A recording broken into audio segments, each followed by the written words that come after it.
오늘은 모든 문제의 근원이라는 설교의 제목으로 함께 여러분들과 은혜를 나누고자 합니다. 각 사람의 성격이 다 다르죠. 그래서 다투거나 또 이렇게 싸울 때 이 사람의 성격을 잘 안다면 그나마 조금 더 이해할 수 있게 됩니다. 요즘에는 대표적으로 MBTI라는 게 있어요. 그래서 예전에는 뭐 혈액형으로 이 사람의 성격을 간단하게 유추할 수 있었다면은 요즘에는 MBTI라는 걸 가지고 사람들의 성격, 또 이 사람이 계획형인지 이런 것들까지 좀 더 구체적으로 이 사람을 알아갈 수가 있어요.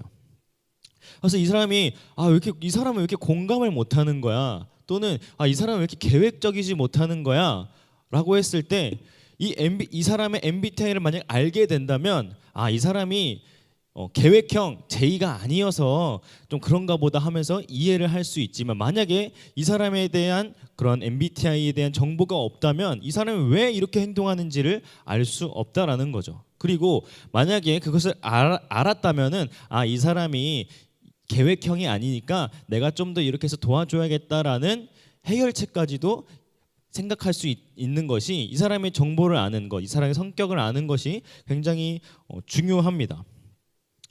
서로를 알게 되고 더 나아가 해결할 수 있는 방법까지 찾을 수 있는 것이 이 사람에 대해서 성격을 알고, 또한 이 사람이 어떤 성격을 가지고 있는지를 아는 것에 대한 중요성입니다. 이렇게 문제가 생기면은, 또는 어떠한 결과가 생기기 전에는 그거의 근본적인 원인을 찾는 것이 굉장히 중요합니다. 오늘 성경 말씀에도 예수님께서 그러한 것들을 지적하고 계세요. 7장의 시작은 장로들의 전통만 따르는 바리새인과 서기관들의 잘못된 근원을 먼저 예수님이 지적하고 계십니다. 그리고 오늘 본문에서 나온 14절 비유를 통해서 이들의 잘못이 도대체 어떠한 근원에서부터 나온 것인지를 예수님께서 비유를 통해 명확하게 지적하고 계세요. 14절 이전까지는 예수님께서 바리새인들과 서기관들을 대상으로 너희들은 지금 이러한 잘못을 저지르고 있어, 너희들의 지금 문제는 이것이야 라고 설명을 하고 있지만, 오늘 본문에서는 그 예수님께서 지적하고자 하는 청중의 대상이 모든 무리들로 점점 더 확장되어져 있는 것을 볼 수 있습니다. 그래서 14절 말씀 보면은 무리를 다시 불러서 예수님께서 모든 무리들에게 설명하십니다. 다 내 말을 듣고 깨달으라 라고 예수님께서 말씀하세요. 마가복음에서 나오는 이 듣다라는 단어는 9번 정도 나옵니다. 근데 이 9번 정도 다 모두가 엄숙한 선언을 하는 문맥에서 나옵니다. 즉 마가가 이 예수님의 말을 기록했을 때 어떤 의도를 가지고 있었냐를 14절에서 정확히 파악을 해야 이 이후에 예수님이 우리에게 말씀하신 의도를 정확하게 파악할 수 있습니다. 그래서 이 마가의 의도는 무엇이냐 보니까, 모든 믿음과 그리고 우리가 예수님의 말씀을 깨닫는 것은 어디에서부터 오냐면은 듣는 것으로부터 온다라는 것을 마가는 기록을 한 것입니다. 또한 그것을 강조하고 있습니다. 무엇을 들어야 합니까? 예수님의 말씀, 그 진리의 말씀을 우리는 들어야 됩니다. 예수님의 말씀을 제대로 들어야 우리가 제대로 깨달을 수 있는 것입니다. 반대로 우리가 그 예수님의 말씀, 즉 성경의 말씀, 진리의 말씀을 듣지 않으면 우리는 예수님 말씀을 절대 깨달을 수 없다라는 것이에요. 오늘 예수님이 우리에게 하신 말씀이 우리에게 들려지기를 소망합니다. 그리고 그 듣는 귀가 오늘 열리기를 소망합니다. 그래서 오늘 예수님은 모든 무리들에게 이들이 들을 수 있는 말로, 즉 비유로 예수님은 설명하고 계세요. 15절 16절 이렇게 보니까 이렇게 나와 있습니다. 무엇이든지 밖에서 사람으로 들어가는 것은 능히 사람을 더럽게 하지 못하되 사람 안에서 나오는 것이 사람을 더럽게 하는 것이라 하시고 라고 나와 있어요. 그러니까 밖에서 안으로 들어가는 것, 이것을 비유로 한 것은 먹는 것과 마시는 것을 비유로 예수님께서 설명하신 것입니다. 이것은 즉 음식법을 가지고 예수님이 비유를 설명하신 것인데, 왜 예수님은 굳이 많은 비유 중에서 이 마음을 비유하는 그 비유를 음식법에 비유를 했을까? 이것은 레위기 11장과 17장에 나오는 음식법과 그것을 기반으로 형성하는 의식적 정결에 대한 개념을 예수님이 설명하고 있는 것입니다.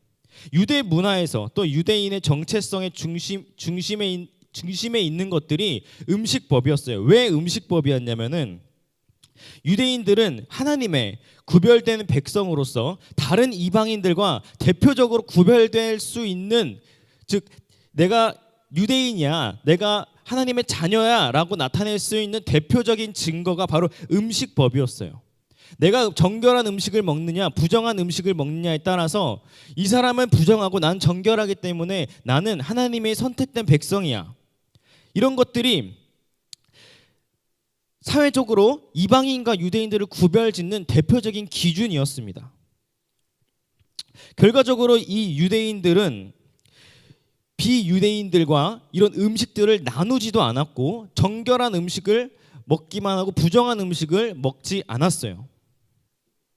근데 오늘 본문에서 이런 바리새인들과 서기관들 그리고 모든 백성들에게 예수님이 뭐라고 설명하냐면은 음식을 먹는 것, 즉 밖에서 들어오는 것들은 다 부정한 게 아니다.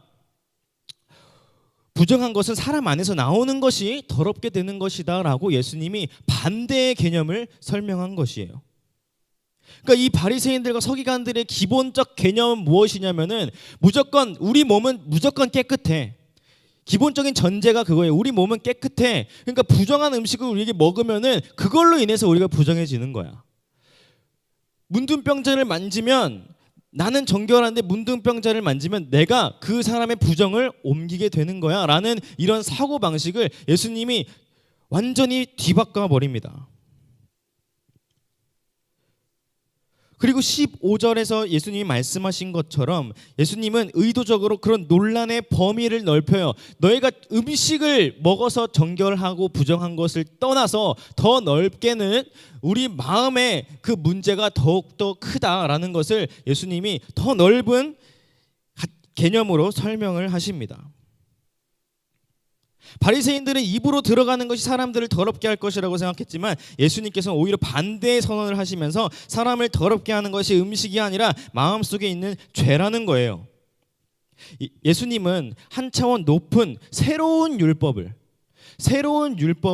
이들에게 선포하시고 있는 것입니다. 이 예수님의 율법을 사도 바울은 굉장히 잘 이해한 것 같아요. 그래서 디모데전서 4장 4절에는 바울은 이렇게 기록합니다. 하나님께서 지으신 모든 것이 선함에 감사함으로 받으면 버릴 것이 없나니 라고 사도 바울은 이야기해요.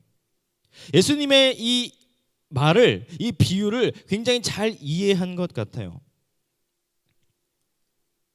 예수님은 이러한 비유로 우리에게 가장 큰 문제가 무엇이냐면 마음의 문제가 있다. 진짜 문제의 근원은 우리 마음에 있다라고 예수님께서 선포를 하십니다.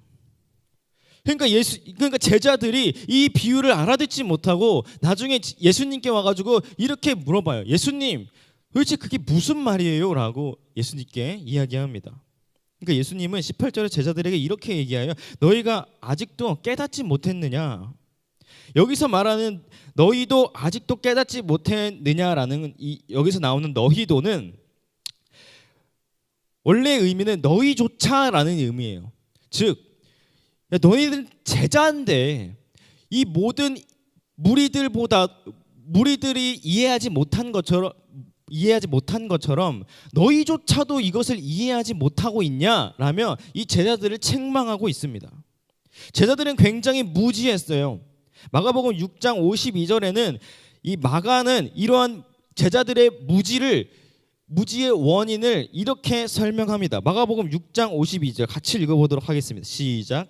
이는 그들이 그 떡 떼시던 일을 깨닫지 못하고 도리어 그 마음이 둔하여졌음이라. 그러니까 이 제자들이 무지한 이유가 무엇이었냐면은 마음이 둔해졌기 때문이에요. 즉 그 마음이 완악해졌다라는 것입니다. 하나님의 선하시고 거룩한 뜻을 이해하지 못하는 것의 가장 중요한 이유는, 근본적인 이유는 하나님의 마음을 거부하는 완악한 마음이에요. 그래서 로마서 1장 21절에는 이렇게 이야기합니다. 하나님을 알되 하나님을 영화롭게도 아니하며 감사하지도 아니하고 오히려 그 생각이 허망하여지며 미련한 마음이 어두워졌나니. 바리새인들과 서기관들이 하나님을 향한 마음보다 전통을 지키려 했던 이 마음, 그리고 예수님의 제자들이 예수님의 말을 깨닫지 못했던 이 마음, 이 두 상황의 공통점은 무엇입니까? 이 두 상황의 문제의 근원이 무엇이에요? 바로 마음의 문제였다라는 거예요. 완악함의 문제였다라는 것입니다. 구약에서도 이러한 원리들을 설명해 준 대표적인 사건이 몇몇 있습니다. 사무엘상 15절 보면은 사울은 아말렉과 전투 후에 아무것도 남기지 말라는 여호와의 명령을 어기고 본인의 마음대로, 본인의 생각대로 하나님께 드리기에 가장 좋은 양과 소를 남겨왔습니다. 그래서 사무엘상 15절 22절 보니까 사무엘이 이렇게 이야기합니다. 우리 같이 한번 읽어보도록 하겠습니다. 시작. 사무엘이 이르되 여호와께서 번제와 다른 제사를 그의 목소리를 청종하는 것을 좋아하심같이 좋아하시겠나이까. 순종이 제사보다 낫고 듣는 것이 순양의 기름보다 나으니 라고 사무엘이 이야기합니다. 사울이 가장 좋은 것을 하나님께 바쳤는데 그게 뭐가 잘못됐을까요 도대체? 그런데 사무엘은 이렇게 이야기하는 거예요. 하나님께 순종하는 그 마음이, 하나님을 향한 그 마음이 더 중요한 겁니다. 모든 문제의 근원은 마음에 있고 하나님은 그것을 보신다라는 이 원리가 이 사울을 통해서도 나타납니다.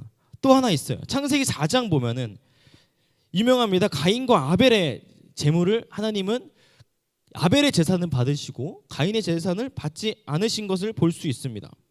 근데 그 둘 다 같은 제물을 드렸어요. 그런데 가인의 제사만 받지 않고 아벨의 제물만 받은 이유가 무엇일까요? 그 둘의 제물에 질적인 차이가 있었을까요? 가인이 했던 농사의 일은요, 하나님의 의견과 전혀 충돌이 없는 일이었어요. 즉 가인이 했던 모든 일들은 다 선한 것이었다라는 거예요. 결론부터 이야기하자면 가인은 단지 형식적인 제사를 관습에 따라서 드렸을 것으로 추측할 수 있습니다. 하나님은 이들의 재물을 보신 것이 아니라 이들의 인격을 열납하신 거예요. 마음을 받으신 겁니다. 그래서 신약에서는 아벨의 생활과는 달리 가인의 생활은 자기의 제사와 모순된 생활을 했다라고 신약에서는 이야기합니다. 우리 요한일서 3장 12절 말씀 같이 한번 읽어보도록 하겠습니다. 시작. 가인같이 하지 말라. 그는 악한 자에게 속하여 그 아우를 죽였으니 어떤 이유로 죽였느냐? 자기의 행위는 악하고 그의 아우의 행위는 의로움이라. 아벨의 경우에는 그의 제사가 열납된 결정적인 요인은 바로 믿음이었다고 합니다. 그것을 히브리서 11장 4절에는 이렇게 이야기합니다. 같이 한번 읽어보겠습니다. 시작. 믿음으로 아벨은 가인보다 더 나은 제사를 하나님께 드림으로 의로운 자라 하시는 증거를 얻었으니 하나님이 그 예물에 대하여 증언하심이라. 그가 죽었으나 그 믿음으로써 지금도 말하느니라. 아멘. 아벨은 의로웠다라는 겁니다. 그 아벨의 삶이 굉장히 의로웠다라는 거예요. 매 순간순간. 그래서 아벨은 가인보다 더 나은 제사를 드렸는데 이게 자기가 드렸던 제물을 이야기하는 것이 아니라 방금 히브리서 11장 4절에서 말한 것처럼 믿음으로 드렸다라는 거예요. 이것이 이야기하는 것이 무엇입니까? 하나님께서는 제물의 외적 형식보다는 각 개인의 내적 또 영적인 상태를 우선으로 보신다라는 겁니다. 하나님의 본심 또 하나님의 시선은 거기에 집중이 되어 있는 거예요. 그리고 신약에 와서도 예수님은 하나님이 구약에서 보여주셨던 그 하나님의 시선과 하나님의 방식을 동일하게 예수님은 이야기하고 있는 것입니다. 이렇게 봤을 때 성경은 구약부터 신약까지 동일한 시선으로 하나님의 동일한 방법으로 한치의 오차도 없이 우리에게 명확한 기준을 제시하고 있어요. 하나님의 관심사는 동일합니다. 우리의 마음입니다. 우리의 마음을 보시고 우리의 중심을 보시는 그 하나님, 예수님께서 그것을 오늘 비유를 통해서 모든 백성에게 하나님과 같은 마음으로 설명하고 있는 것입니다. 우리가 보통 고난을 당하면 예를 들면 어디가 아프거나 또는 직장에서의 문제나 또 이런 경제적인 문제나 모든 문제가 다 그렇다고는 할 수는 없지만 우리가 어떠한 고난을 딱 맞닥뜨렸을 때 이건 진짜 내가 뭔가 해결할 수 없는 문제다. 내가 도저히 뭔가 할 수 없는 문제다라는 이 고난에 맞닥뜨렸을 때 우리는 보통 그 문제를 어떻게 해서든 해결하려고 하는 그러한 실수를 저지르게 됩니다. 물론 우리가 모든 고난이 우리가 해결할 수 없다라는 것은 절대 아니에요. 그러나 하나님이 우리에게 주신 어떠한 상황이 분명히 존재합니다. 그런데 그 문제를 우리는 가끔 나의 힘으로 해결하려고 하는 그러한 실수를 저지르는 경우가 굉장히 많습니다.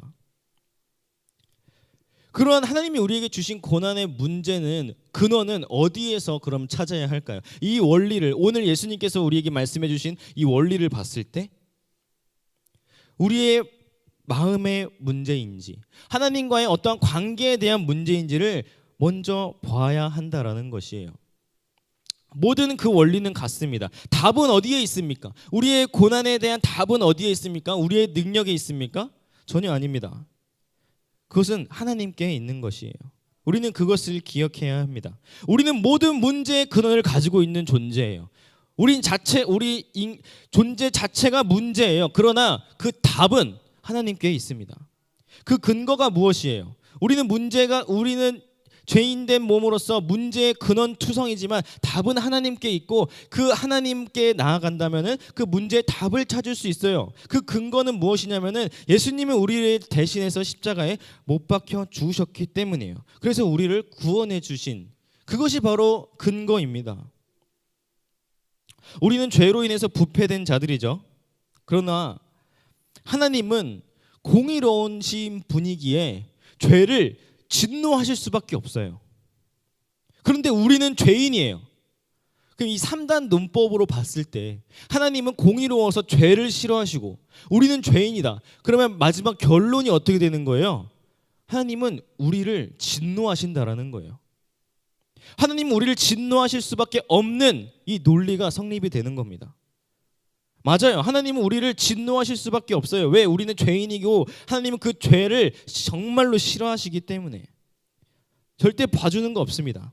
그러나 공의로우신 분이라고 하신들 우리는 결국에는 지옥에 갈 것이고 우리는 벌을 받아야 합니다. 그러나 공의로우신 하나님은 그마저도 할 수 없어서 어떻게 우리를 구원해 주시기 위해서 어떻게 하셨냐면은 자기의 아들 독생자를 내주셨어요.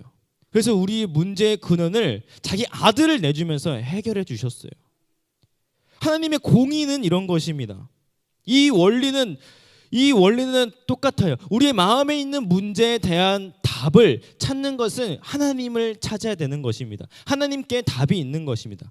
그리고 모든 문제의 답은 모든 문제의 근원은 우리 마음에 있는 것이에요. 다시 한번 본문으로 돌아가 보자면 하나님이 우리에게 주시는 공의가 아니라 하나님이 우리에게 주시는 그 은혜를 더 나아가서 우리가 하나님께 드려지는 예배, 우리가 하나님께 나타나는 삶의 형태도 이러한 원리가 적용이 된다라는 것입니다. 우리가 어떠한 예배의 전통 또는 지금까지 지켜왔던 그리스도인으로서 지금까지 지켜왔던 관습과 습관들이 굉장히 많을 거예요. 그러나 그러한 형식만 쫓는 것이 아니라 형식만 쫓는 예배가 아니라 우리의 진짜 마음이 무엇인지를 다시 한번 되돌아봐야 한다는 것입니다. 문제의 근원은 우리의 마음을 답이 되신 하나님께 온전히 드리는 삶을 우리가 살아야 된다는 거예요. 그럼 마지막으로 예수님께서 우리의 그 마음이 문제다라고 예수님께서는 설명을 하시는데 과연 오늘 그 마가복음에서 나타나는 그 마음이라는 것은 우리가 어떻게 이해해야 할까요? 이 오늘 본문의 구조를 보면은 그 답이 나와 있습니다. 오늘 본문의 구조를 앞뒤 구조를 보면요. 오늘 17장에 나오는 이것은 장로들의 전통에 대해서 마가가 기록을 했어요. 그런데 그 전을 보니까 어떤 이야기가 나왔냐면은 6장 45절부터는 바다 위로 걸으시면서 제자들의 믿음이 없음을 기록하고 있습니다. 거기서도 예수님은 제자들에게 너희는 깨달음이 없냐라고 지적하는 부분이 나와요. 그리고 그 이후에 6장 45절 이후에도 게네사렛 병자들의 믿음을 기록합니다. 마가는 예수님의 옷을 만지기만 하면은 나을 거야 라는 이 병자들의 기록을 마가는 적었어요. 그리고 오늘 장로들의 전통을 적고 그 이후에 오늘 본문 이후엔 또 뭐라고 어떤 것을 기록했냐면은 7장 24절 30절 말씀 보면은 수로보니게 여인의 믿음을 기록하고 있어요. 그러니까 오늘 본문 7장을 기준으로 해서 앞뒤로 마가는 믿음에 대해서 계속 이야기하고 있는 것입니다. 그럼 마가의 의도는 무엇이냐면은 예수님께서 우리의 마음의 문제다라고 하는 것은 곧 우리의 믿음을 이야기한다라는 거예요. 하나님께서 말씀하시고자 하는 그 마음, 예수님께서 우리에게 그 근원이 문제다라고 하는 그 마음은 바로 믿음을 이야기합니다. 매 순간 믿음이 있는 자로 예수님을 믿는 믿음으로 살아가야 된다라는 것이에요. 그래서 교회에 와서 그냥 예배 드리고 그리고 뭐 봉사하고 그럴 때만 우리가 믿음으로 행하는 것이 아니라 매 순간 삶에서 그것을 나타내고 하나님께 드려져야 된다라는 겁니다. 주변에 있는 사람들은 속일 수 있어요.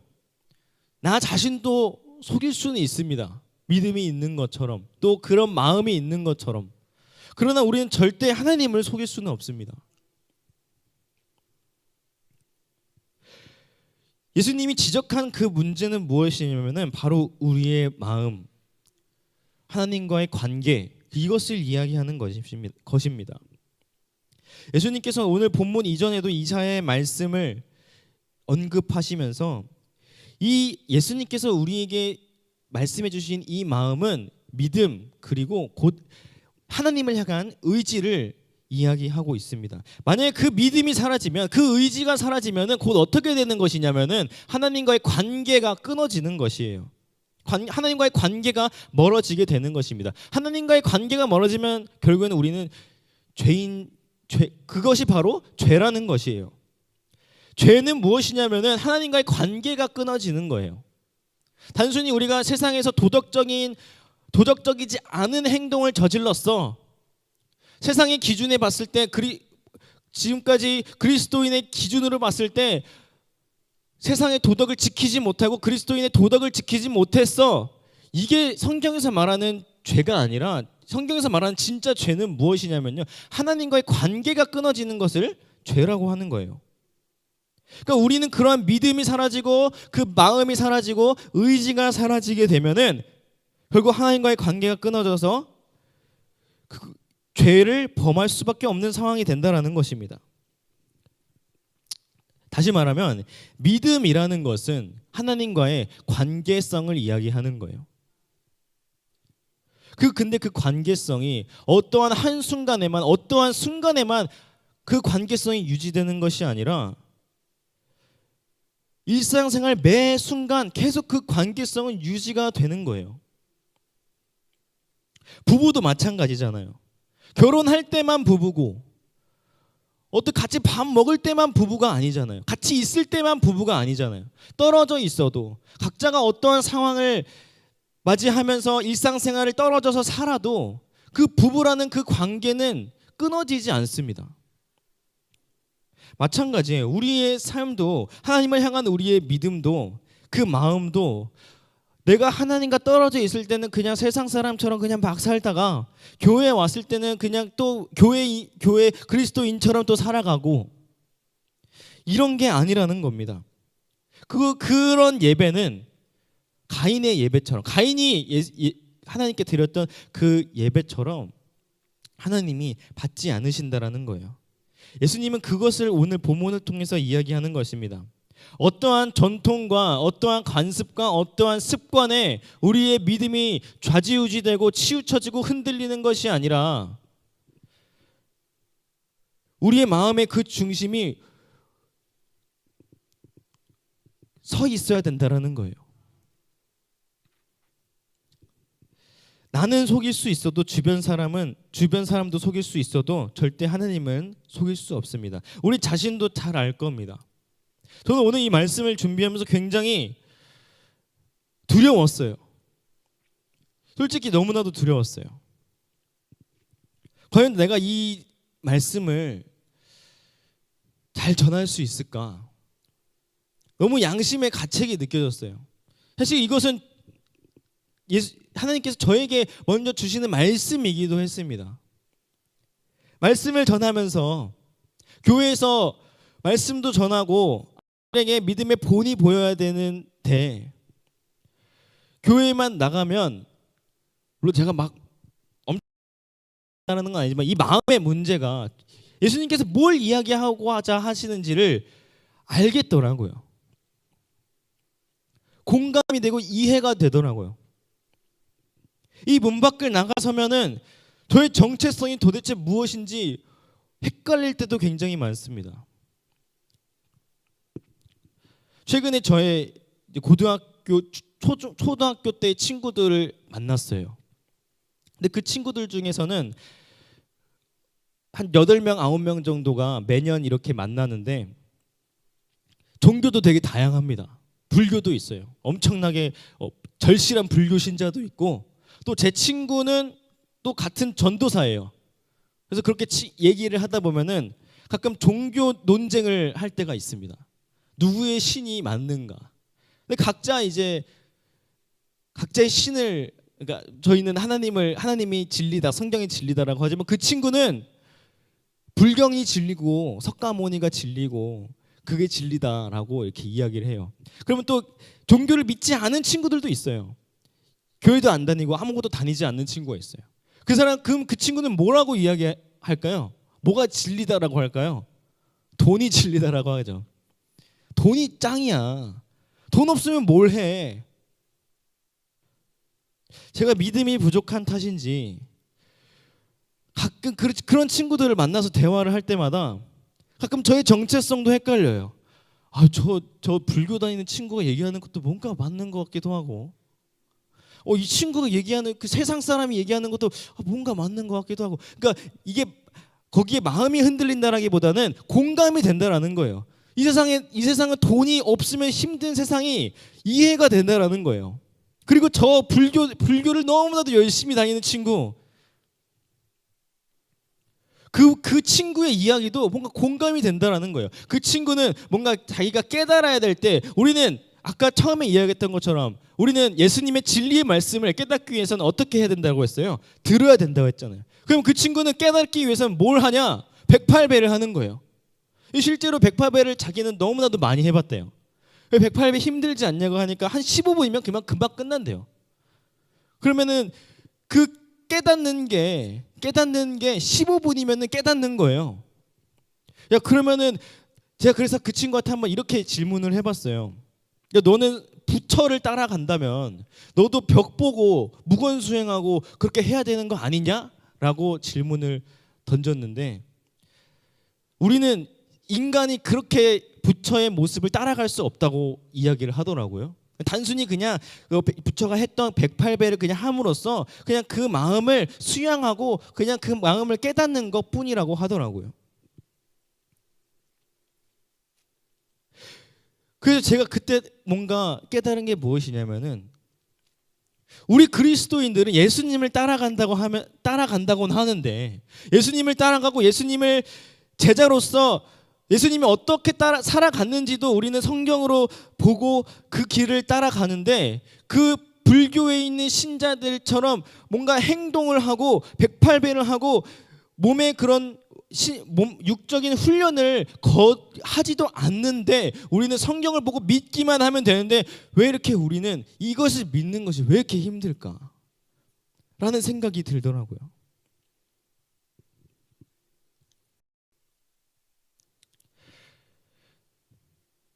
제가 이 얘기를 왜 했냐면은 저도 나가면 뭔가 그런 세상 사람들하고 대화를 하고 친구들과 대화를 하면 정체성을 잃을 때가 솔직히 많습니다. 그래서 설교를 준비하면서 굉장히 좀 마음이 양심에 찔렸어요. 나는 이렇게 살아가고 있는가? 내가 드려지는 이 예배는, 내가 예배를 준비하고 심지어 예배를 인도하는 나 자신은 과연 형식적으로 드려지는 예배가 아닐까 라는 생각에 굉장히 마음이 찔렸던 것 같아요. 많이 흔들립니다. 그러나 끝까지 믿고 나아가야 할 것은 성경에서 이야기한 것처럼 하나님이 우리의 그런 연약한 문제의 근원들을 다 아시고 있기 때문에, 또 우리는 문제의 근원 그 자체, 이 죄악됨으로써 우리는 부패된 인간이라는 것을 인정할 때 우리는 비로소 하나님을 믿고 따를 수 있다는 것을 붙잡고 나아가는 그런 믿음을 우리가 구해야 된다라는 거예요. 우리가 절대 잘난 게 없습니다. 이미 우리는 엎질러진 물이에요. 어쩔 수 없어요. 이미 우리는 죄인된 그런 본성을 가지고 있습니다. 그러나 하나님은 우리가 그렇게 연약하더라도 그런 형식적인 예배, 그러한 것들을 보는 것이 아니라, 우리가 드려지는 제물을 보는 것이 아니라, 연약하지만 완악하지만 부패되었지만 그래도 하나님을 믿는 그 마음, 우리의 작은 믿음, 이것을 보신다라는 것을 우리가 기억했으면 좋겠습니다. 마음을 보시는 주님, 우리의 중심을 보시는 주님, 우리가 매번 드려지는 이 예배가 형식적인 예배가 되지 않게 해주시고, 또 모든 삶의 매 순간마다 주님 앞에서 부끄럽지 않게 살게 해주시고, 우리의 비참함을 알아서 하나님을 더욱더 의지하는 삶이 되기를 소망합니다.